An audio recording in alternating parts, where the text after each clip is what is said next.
Hi, and welcome back to our summer series, Hands-on History with the Brenham Heritage Museum. My name is Heather White. I'm an educator, and I'll be leading the lessons this week here at the Brenham Bus Depot. Today, we will be doing a project on creative writing. You are going to write a poem about living through history. And we're going to be using this worksheet. It is available on the website. You don't have to have the worksheet to do the project. So you can either get the worksheet off the website.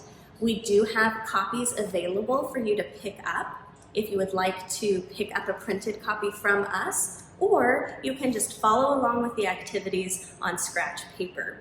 So we'll have 2 volunteers joining us today to write a poem, and then we would love to hear your poems that you write after completing our lesson. Okay, so we are here with Katie and Roger, and they are our volunteers today for our creative writing project. So I am going to work with Katie and Roger with the worksheet that we showed you that you can get a copy of, or you can just do this activity on scratch paper and follow along with the steps that are listed on the worksheet. So this worksheet and our lesson today is to write a poem about living through history. So this year, the year 2020, has been very historically relevant. Many things have happened this year that we will talk about for years to come. And you guys are living through history right now. So what are some things that have happened this year that you remember that are different than other years? The coronavirus, yeah, that made a big difference in all of our lives. What happened? What was different in your life because of the coronavirus? Mostly not being able to go anywhere. He said mostly not being able to go anywhere. I bet we're all feeling that, right? Yeah. What about you, Katie? Did anything happen this year that was different? Social distancing.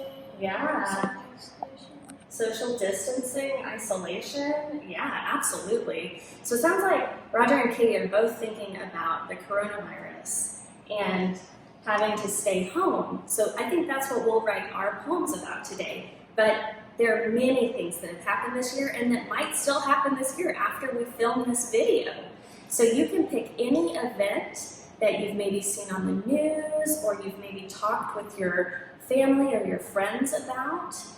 So our poems will be about the coronavirus and the shutdown and how that has affected Katie and Roger's life, but you can choose any historical event that's happened to you this year.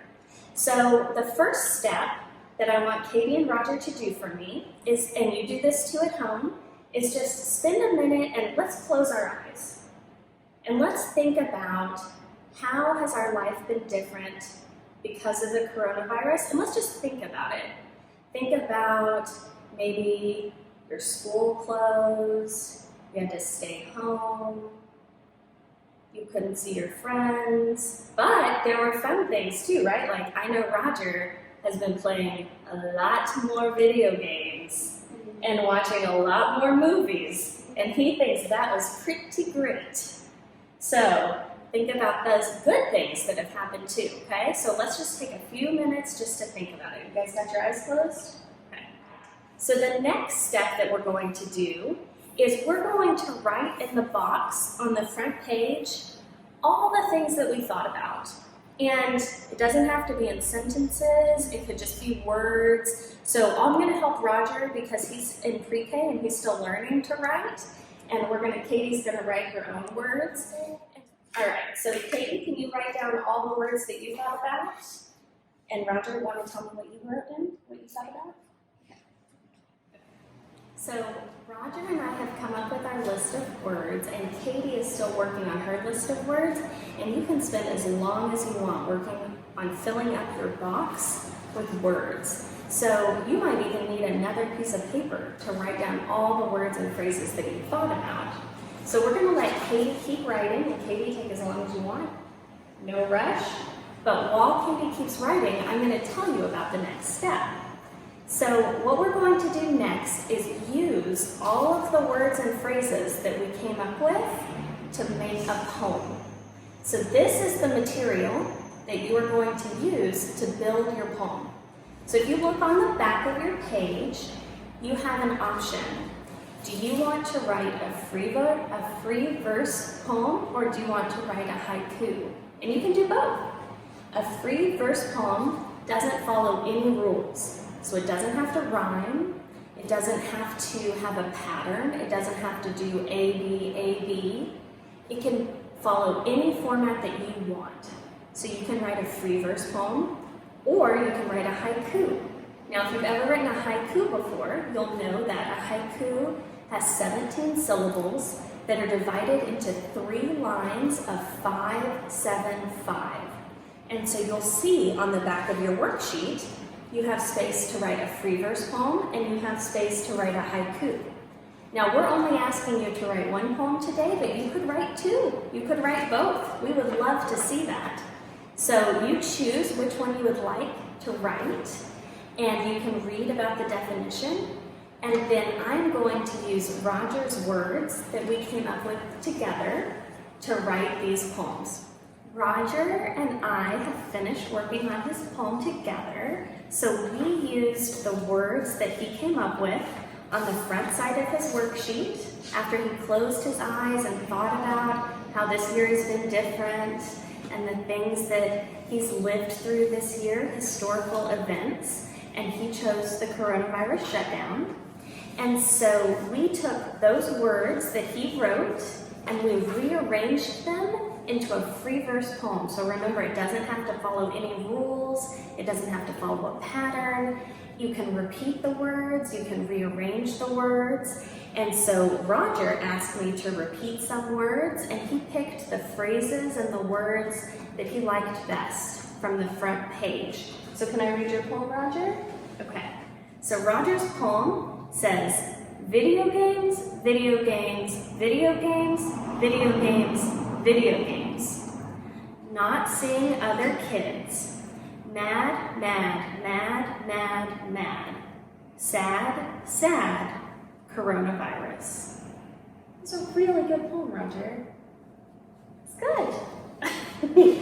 And then, so we did the free verse, and then just to give you guys an example, I used different lines from the front of Roger's page. And Roger wasn't really interested in doing a haiku, but I wanted to make sure you guys had an example. So I used words from Roger's page, and I fit it into the haiku format. And so his haiku, following the 5-7-5 format, says, I love staying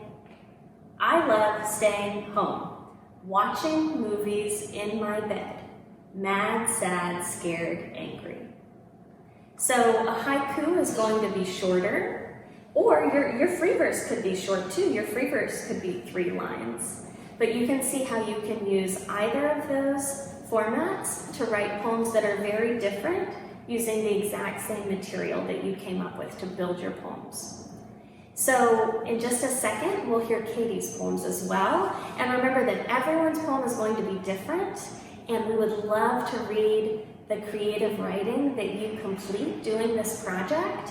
And remember, it doesn't have to be about coronavirus. It could be about anything that's happened this year or that happens even after we post these videos. So you choose the event that has been most interesting to you or affected your life the most, or maybe affected someone in your family's life the most. So let's check in with Katie and see if you're ready. This one's about the coronavirus shutdown too.